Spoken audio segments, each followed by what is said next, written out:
Donc, pour ce que l'Esprit veut nous donner ce matin, je vais vous inviter à tourner dans les Nombres au chapitre 35.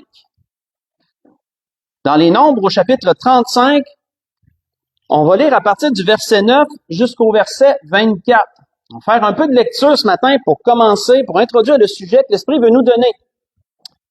Et je vous dirais que le sujet qu'il veut nous donner est un peu comme j'avais déjà mentionné à l'Église, à travers les lois de l'Ancien Testament, on peut retrouver beaucoup d'images du plan de Dieu, de la grâce de Dieu à travers Jésus-Christ, mais c'est tout codé. C'est toutes des choses qui sont codées. On retrouve beaucoup d'images du sacrifice de notre Seigneur à travers les sacrifices qu'il y avait dans l'Ancien Testament. On en a déjà parlé de cela, que ce soit les agneaux, que ce soit les chevreaux, que ce soit les bœufs. Il y avait toujours une image de ce que Jésus allait faire pour nous d'une façon ou d'une autre. Et l'Esprit veut nous en montrer une autre ce matin, une autre de ces images qui représentent le plan de Dieu, mais à travers d'une prescription que la loi donnait très spécifique. Donc, c'est là qu'on va introduire ce matin, on va voir le contexte en entier. Donc, dans Nombre 35, si on lit à partir du verset 9 jusqu'au verset 24, on voit qu'il est dit, « L'Éternel parla à Moïse et dit, « Parle aux enfants d'Israël et dis-leur, lorsque vous aurez passé le Jourdain et que vous serez entrés dans le pays de Canaan, vous vous établirez des villes qui soient pour vous des villes de refuge, où pourra s'enfuir le meurtrier qui aura tué quelqu'un involontairement. Ces villes vous serviront de refuge contre le vengeur du sang, afin que le meurtrier ne soit point mis à mort avant d'avoir comparu devant l'assemblée pour être jugé. Des villes que vous donnerez, 6 seront pour vous des villes de refuge. Vous donnerez 3 villes au-delà du Jourdain, et vous donnerez 3 villes dans le pays de Canaan. Ce seront des villes de refuge. Ces 6 villes serviront de refuge aux enfants d'Israël, à l'étranger et à celui qui demeure au milieu de vous. Là pourra s'enfuir tout homme qui aura tué quelqu'un involontairement. Si un homme frappe son prochain avec un instrument de fer et que la mort en soit la suite, c'est un meurtrier. Le meurtrier sera puni de mort. S'il le frappe tenant à la main une pierre qui puisse causer la mort et que la mort en soit la suite, c'est un meurtrier. Le meurtrier sera puni de mort. S'il le frappe tenant à la main un instrument de bois qui puisse causer la mort et que la mort en soit la suite, c'est un meurtrier. Le meurtrier sera puni de mort. Le vengeur du sang le fera mourir le meurtrier. Quand il le rencontrera, il le tuera.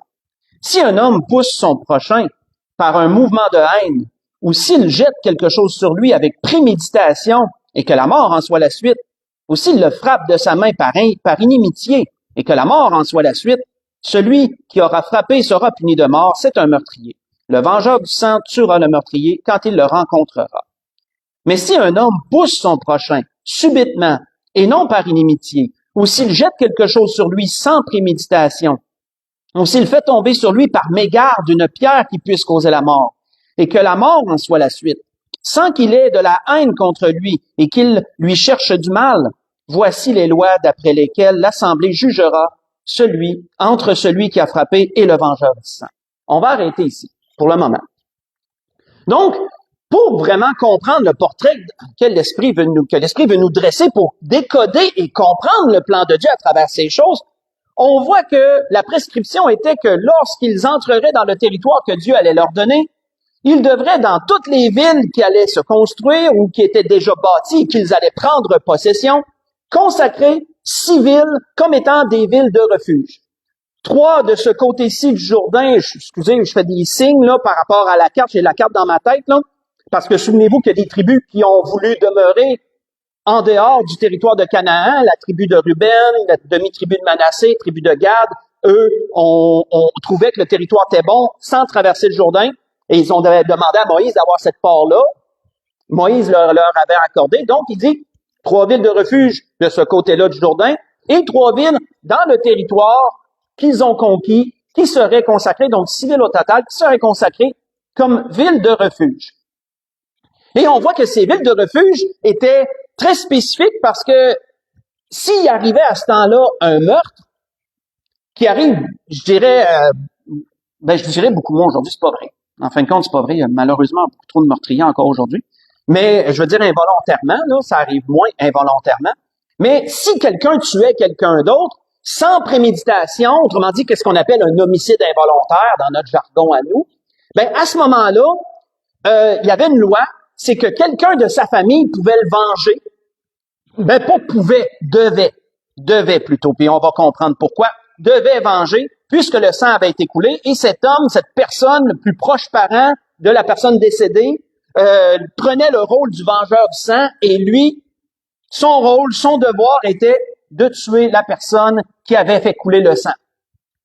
La personne qui avait fait couler le sang, elle avait un moyen d'échapper à ce sort-là, c'était d'aller se réfugier dans une ville de refuge dès que quelque chose était arrivé qui avait causé la mort de quelqu'un.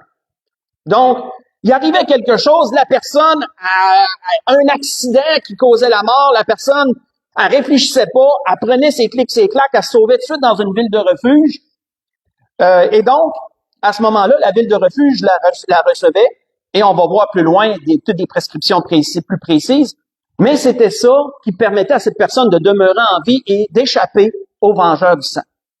Parce que lorsque la mort serait déclarée, trouvée, et que la personne, son plus proche parent, serait comme échauffé par ces choses, voudrait justice, réclamerait justice selon la loi, ben à ce moment-là, il avait le droit de courir après le meurtrier, puis s'il pouvait l'atteindre avant qu'il atteigne la ville de refuge, il avait le droit de le tuer en toute impunité. Donc ça, c'était dans la loi de Moïse. Si une personne commettait un meurtre volontaire, prémédité, ben à ce moment-là, il pouvait pas aller dans une ville de refuge. Et le vengeur du sang avait tous les droits de justice dans ces choses. Et si vous voulez lire pendant la semaine dans Deutéronome 19, 2:6, c'est mentionné que ces villes de refuge étaient spécifiques pour ceux qui avaient commis un meurtre involontairement. C'était très spécifique pour eux. C'était pour leur donner une chance, c'était pour leur donner une grâce, et on va le voir plus loin. Mais si un meurtrier volontaire s'en allait dans une ville de refuge, puis qui était déclaré, s'était trouvé qu'il avait été coupable, ben à ce moment-là, il était jeté hors de la ville et le vengeur du sang pouvait accomplir la justice en question. Donc, ça, c'était la prescription. Et ça devait être suivi à la lettre. C'était dans la loi de Moïse, c'était inscrit dans la loi. Et donc, lorsqu'un cas comme ça survenait, on se posait pas de questions, la prescription était là et ça devait être suivi comme ça. Mes frères et sœurs, ces choses, comme je l'ai mentionné, que ce soit comme pour les sacrifices ou autres, pour nous, ça peut nous sembler, on lit ça, on essaye de se mettre dans le contexte, ça peut nous sembler bizarre, ce genre de pratique, ce genre de loi-là, mais souvenons-nous qu'à travers tout ce que Dieu prescrivait, c'était toujours, d'une façon ou d'une autre, annonciateur de son plan à travers Jésus-Christ. Et ça n'en fait pas exception. Parce qu'il y a des choses il faut comprendre ce que ça veut dire. Les villes de refuge, qu'est-ce qu'elles représentent? Elles représentent la grâce. Elles représentent la grâce de Dieu pour le coupable. Donc ça, je crois que vous l'aviez compris, certainement que les plus perspicaces avaient déjà fait le lien. Les villes de refuge, elles représentent la grâce de Dieu pour le coupable, parce qu'à travers elles, le coupable peut vivre. Il peut vivre, il ne meurt pas. Il peut vivre. Ça représente la grâce de Dieu. On voit que le meurtrier involontaire, lui, représente le pécheur, il représente l'homme pécheur qui est coupable devant Dieu, puisque devant Dieu, tout homme a péché, tout le monde sont coupables devant Dieu, mais il représente le pécheur repentant, celui qui veut se sauver dans la ville de refuge et trouver grâce. Il trouvait grâce pour sauver sa vie. Donc, le meurtrier involontaire représente le pécheur, l'homme pécheur qui est repentant et qui désire être sauvé, celui qui va dans la ville de refuge pour trouver grâce, pour être sous la grâce de Dieu. Le meurtrier volontaire, lui, représente l'homme pécheur, mais qui est impénitent, celui qui rejette la grâce de Dieu, celui qui ne veut pas être sauvé, puisqu'il a volontairement fait son geste. Donc, lui, il représente ces gens qui rejettent Dieu et qui rejettent le Seigneur. On voit que ces choses, ces deux types de personnes, ces deux types de meurtriers, entre guillemets, représentent l'humanité. Ils représentent l'humanité à eux deux. Parce que comme vous le savez, l'apôtre Paul l'avait dit aux Romains, faites juste écouter, vous avez déjà entendu ces paroles, mais l'apôtre Paul avait rappelé ceci aux Romains, que devant Dieu, il n'y a point de juste, pas même un seul. Nul n'est intelligent, nul ne cherche Dieu, tous sont égarés, tous sont pervertis, il n'en est aucun qui fasse le bien, pas même un seul. Et plus loin, car tous ont péché et sont privés de la gloire de Dieu. Vous voyez ça dans Romains chapitre 3, versets 10 à 12, et le verset 23 aussi. Donc, les deux types de meurtriers représentent l'humanité. Celui involontaire représente le pécheur repentant qui désire être sauvé, qui s'en va dans la ville de refuge pour trouver grâce. Et le meurtrier volontaire représente l'homme impénitent, celui qui recevra le jugement. On voit, frères et sœurs, que vous l'avez peut-être remarqué, qu'il y a 6 villes, pas 7, pas 10, pas 15, pas 12, 6. Et ça, c'est pas pour rien, frères et sœurs, parce que quand on regarde les nombres et ce qu'ils veulent dire dans la parole, le nombre 6 représente l'homme. L'homme a été créé le 6e jour, souvenez-vous. Le nombre 6 représente l'homme. Et là, j'ouvre une parenthèse et je vais la refermer, que si encore j'avais déjà prêché sur ces choses dans un certain temps, mais le nombre 66 représente l'homme qui rejette Dieu, et le nombre 666, qui rejette la foi, qui abandonne la foi, et le nombre 666 représente l'homme qui rejette totalement Dieu. Donc, voyons-nous que les numéros, le 6 représente l'homme, et vous y ajoutez un 6, il y a toujours une autre représentation qui suit ça, mais ça va dans le même sens. 6 villes de refuge parce qu'elles avaient été consacrées pour les hommes qui n'étaient pas volontairement des meurtriers. Donc, le chiffre 6 représente l'homme, 6 villes de refuge. C'était pas pour rien que ce nombre était spécifique. On voit un autre acteur qui nous est mentionné dans ce qu'on a lu, le vengeur du sang. Le vengeur du sang. Le vengeur du sang, lui, c'était la personne qui était la plus proche parente du meurtrier, pas du meurtrier, excusez, de celui qui est mort, de celui qui était mort. Et, vous savez, le vengeur du sang, c'était pas une option. Selon la loi, c'était un devoir. C'est un devoir, c'était un rôle qu'il avait à jouer parce que lui représentait la justice de Dieu qui condamne tout pécheur, tout coupable. Il représente la condamnation et la perdition qui s'ensuit parce que devant Dieu, tous ceux qui sont séparés de Dieu sont coupables et à cause de notre état de pécheur, coupables et vont à la perdition. Sans Jésus-Christ, bien sûr. Le vengeur du sang représente la justice de Dieu pour le coupable en ce sens. Donc, lui n'avait pas le choix d'endosser son rôle. Lorsque quelqu'un arrivait, un de sa famille était tué, peut-être qu'il était présent, puis qu'il travaillait avec lui, puis qu'il a vu l'autre, puis que même s'il a vu que c'était pas volontaire, peut-être qu'il y avait la rage au cœur de voir ça, et là, il endossait ce rôle, et là, à ce moment-là, c'est une genre de chasse à l'homme qui allait s'en suivre pour atteindre la personne, lequel arriverait le premier à la ville de refuge, autrement dit. Le vengeur du sang avait un rôle de justice selon la loi. Parce que vous savez que selon la loi, il est dit plusieurs choses. Le prophète Ézéchiel avait dit, le pécheur qui est coupable, c'est lui qui va mourir. Le prophète Ézéchiel avait dit clairement ces choses. Et on voit que la loi disait que sans effusion de sang, il n'y a pas de pardon. Hein, souvenez-vous de ça dans Hébreux 9, verset 22. Donc, c'était pris très au sérieux. On voit que spirituellement, frères et sœurs, c'est la même chose. L'apôtre Paul avait dit aux Romains que le salaire du péché, c'est la mort. Mais le don gratuit de Dieu, c'est la vie éternelle en Jésus-Christ notre Seigneur, bien sûr. Vous voyez ça dans Romains 6, verset 23. Donc, voyons-nous que ces choses jusqu'à présent, qui pour eux étaient des prescriptions à prendre à la lettre, ont toute une image pour nous qui représente le plan de Dieu. Que ce soit les villes de refuge, que ce soit le type de meurtrier, le type de personne, involontaire, volontaire, le vengeur du sang, tout a une représentation. On voit que le Seigneur avait un jour, de façon simple, un peu expliqué tout ça, quand on comprend le sens, en disant ceci à Nicodème. Qu'est-ce que le Seigneur avait dit un jour à Nicodème et qui explique bien cela?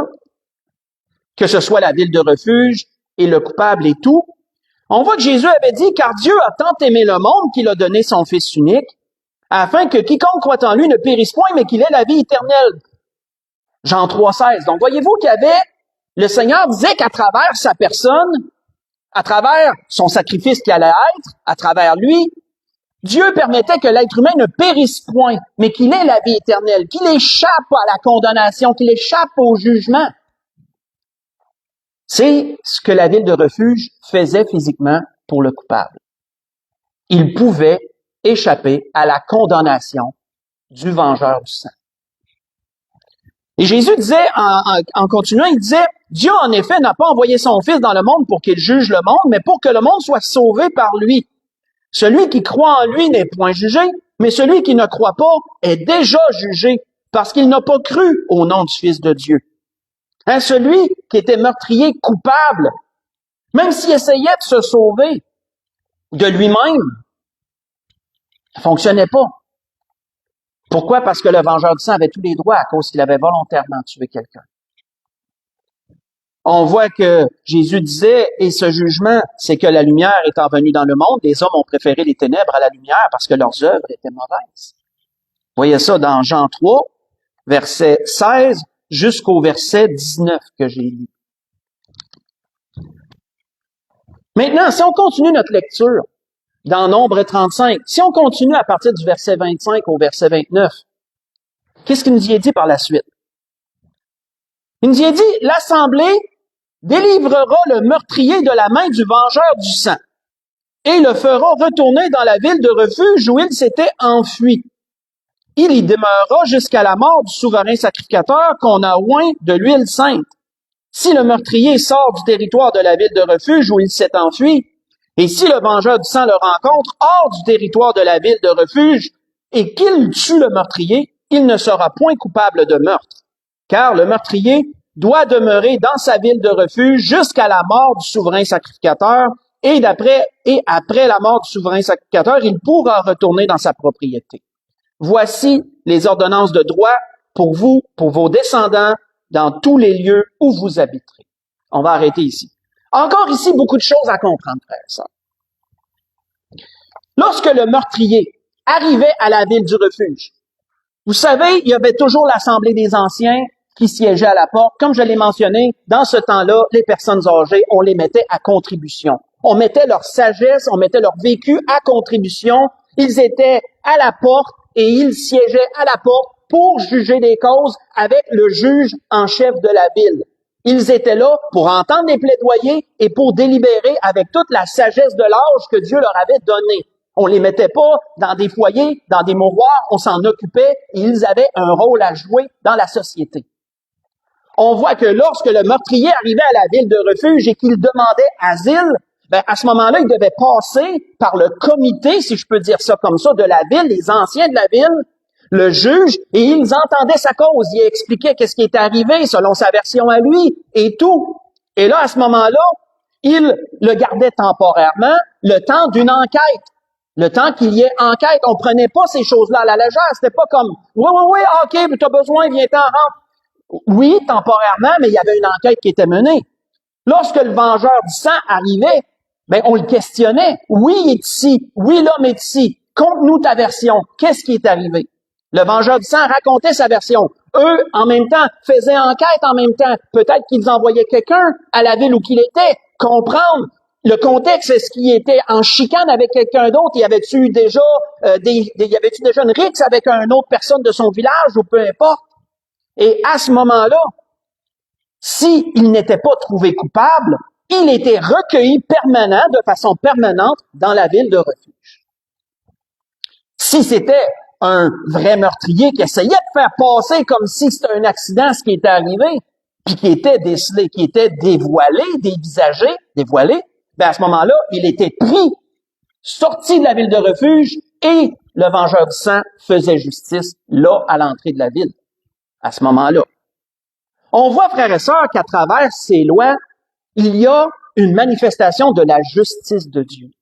Une manifestation de la justice de Dieu. Et ça, la parole nous le dit à bien des endroits, que personne pourra dire à Dieu lorsqu'il va comparaître devant lui que Dieu a été injuste en quoi que ce soit. Dieu est juste au-dessus de toute justice dans tout ce qu'il fait. On voit que Moïse l'avait d'ailleurs déclaré en disant ceci. Il avait dit, « Car je proclamerai le nom de l'Éternel, rendez gloire à notre Dieu.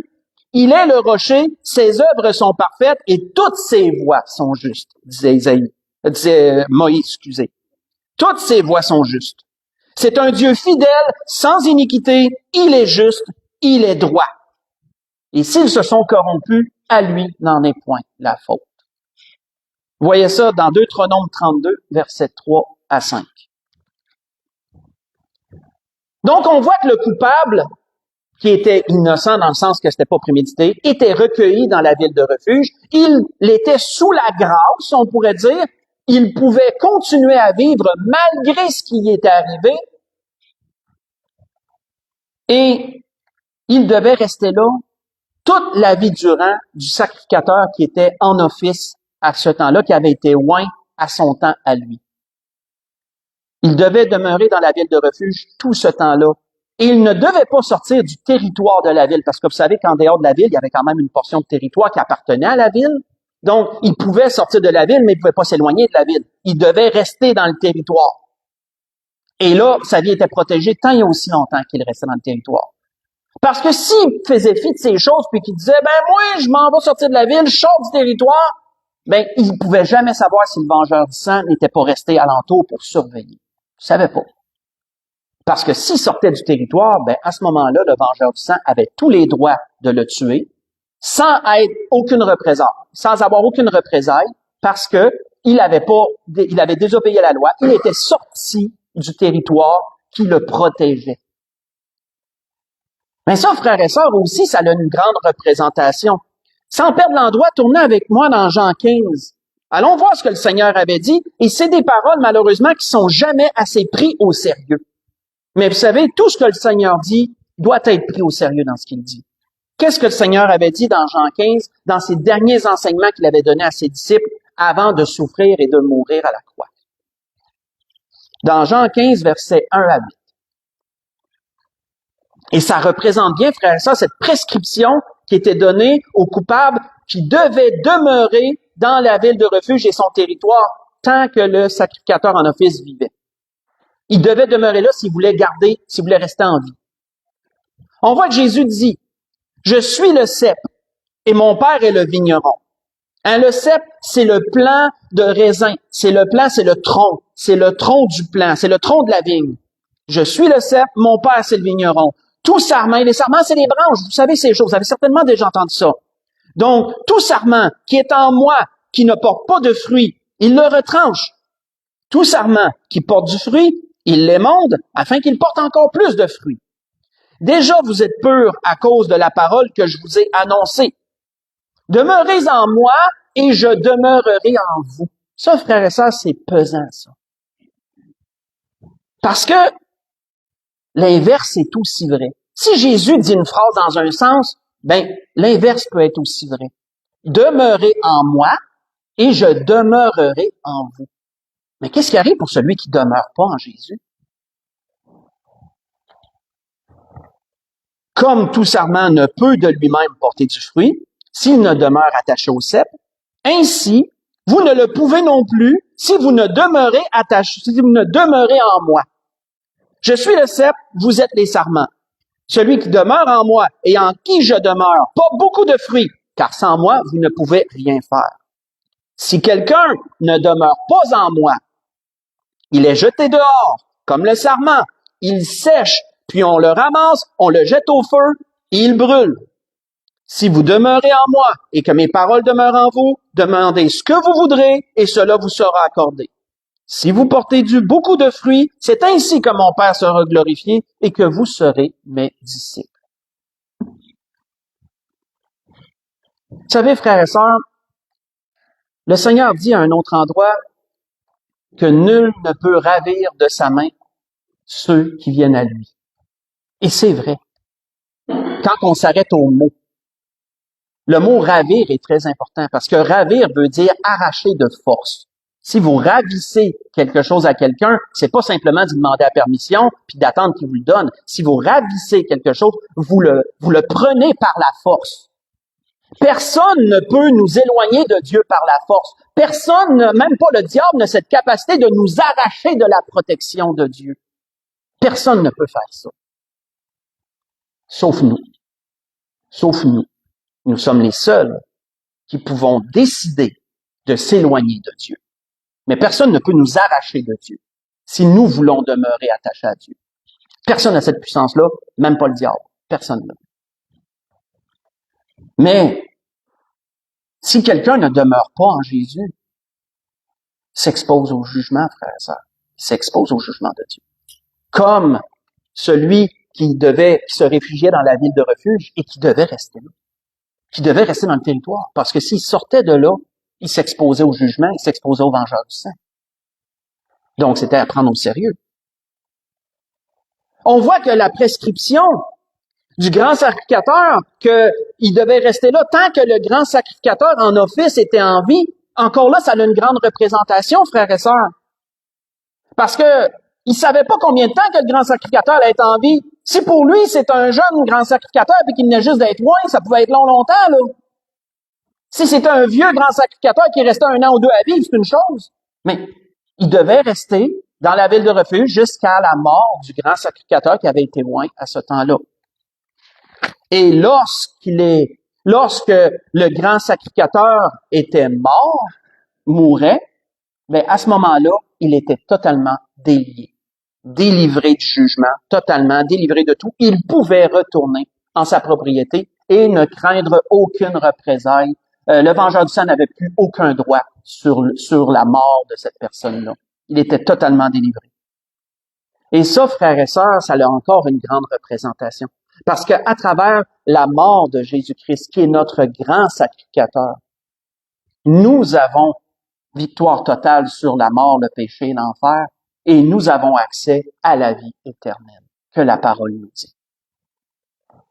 On voit que l'auteur aux Hébreux, faites juste écouter avant qu'on conclue, l'auteur aux Hébreux en avait fait mention de cela, en ces termes d'ailleurs, en disant ceci. Il avait dit, mais Christ est venu comme souverain sacrificateur des biens à venir. Il a traversé le tabernacle plus grand et plus parfait, qui n'est pas construit de main d'homme, c'est-à-dire qui n'est pas de cette création. Il est entré une fois pour toutes dans le lieu très saint, non avec le sang des boucs et des veaux, mais avec son propre sang, ayant obtenu une rédemption éternelle, est-il dit. Dans Hébreux chapitre 9, versets 11 et 12. Quand vous voyez, frères et sœurs, cette prescription qu'ils avaient à physiquement mettre en pratique à ce temps-là a une grande représentation spirituelle pour nous. On y voit le plan de Dieu. On y voit la grâce de Dieu pour le pécheur qui veut être sauvé et qui veut être sous la grâce. On y voit le jugement de Dieu qui peut atteindre tous ceux qui ne veulent pas être sauvés, tous ceux qui sont perdus, parce qu'à la base, on est tous pécheurs, on est tous coupables. À travers Jésus-Christ, nous échappons au jugement. À travers Jésus-Christ, Dieu a pourvu à cela. Mes frères et sœurs, le devoir de chaque enfant de Dieu qui est venu sur la grâce, c'est de demeurer sous la grâce. Jésus l'a clairement dit, demeurez en moi et je vais demeurer en vous, dit le Seigneur. C'est une responsabilité que chacun d'entre nous avons. Et si nous avons ce désir pour le Seigneur et cet amour pour lui et demeurons fermes dans nos sentiments pour le Seigneur, nul ne peut nous ravir de sa main. On voit que à travers la mort du grand sacrificateur, nous avons accès à notre domicile céleste, à la vie éternelle que nous attendons si ardemment. Et on voit que pour eux, à ce temps-là, la personne, elle pouvait retourner à sa propriété, même si elle avait été abandonnée depuis 10 ans, 15 ans, 20 ans, depuis, dans le fond, le temps qu'elle avait dû aller dans la ville de refuge, il pouvait enfin retourner à sa demeure. C'est la représentation spirituelle de la vie éternelle que nous allons aussi retourner à notre demeure bientôt, parce que nous avons, à travers Jésus-Christ, cette délivrance du jugement, du péché et de la mort. Et c'était ce que l'Esprit voulait nous dévoiler ce matin à travers cette représentation et cette prescription qui était dans la loi. Pour conclure, Allons ensemble dans Romains chapitre 15. Romains chapitre 15, on va lire du verset 4 au verset 6 pour conclure. Romains chapitre 15, verset 4 au verset 6.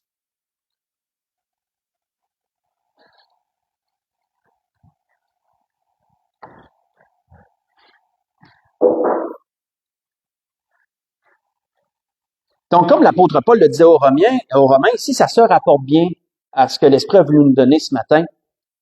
On voit que l'apôtre Paul disait aux Romains, « Or, tout ce qui a été écrit d'avance, comme la Torah, comme la loi, tout ce qui a été écrit d'avance, l'a été pour notre instruction, afin que par la patience, par la consolation que donnent les Écritures, nous possédions l'espérance.